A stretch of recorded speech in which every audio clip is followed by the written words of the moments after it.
د ډاکټر محمد اشرف غني خاص مسیج ملا یعقوب ته د افغانستان د سیاسي صحنې په اړه وخت نا وخت داسې پیغامونه خپریږي چې د خلکو پام ځان تړوي. په دې لړ کې د پخواني ولسمشر محمد اشرف غني او د دفاع وزیر ملا محمد یعقوب مجاهد نومونه یوځای یادېږي او د هیواد د راتلونکي په اړه یو مهم پیغام وړاندې کیږي.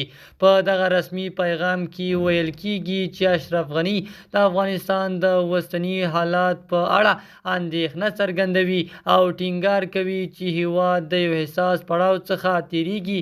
هغه په دې باور لري چې هره پریکړه باید د خلکو د ژوند، اقتصاد او امنیت په نظر کې نیولو سره وشي.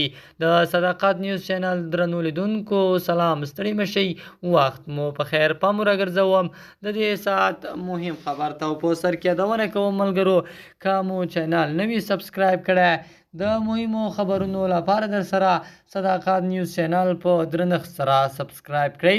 په دغه پیغام کې ویل کیږي چې افغانستان یوازې د زور او فشار له لارې نشي ثبات موندلی، بلکې د تفاهم، زغم او هوښیار سیاست اړتیا لري.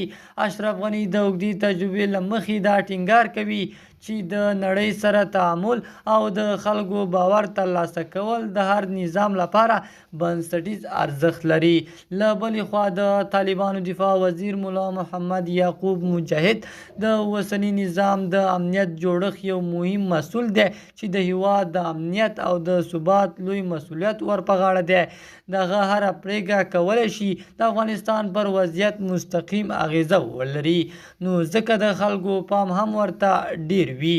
شنونکي وایي که د افغانستان سیاسي مشران د یو بل خبره واوري او د اختلاف پر ځای د ګډو حل لارو په لټه کې شي، نو د راتلونکي لپاره امید پیدا کیدی شي. ځکه د جګړې اوږدې کلونه ښیي چې یوازې مخالفت د ستونزو حل نه دی.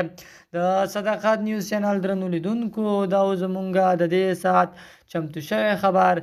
د نورو مهمو خبرونو لپاره در سره صداقت نیوز چینل په درنښت سره سبسکرایب کړئ. تر بیا خیر چارې، د الله په امان.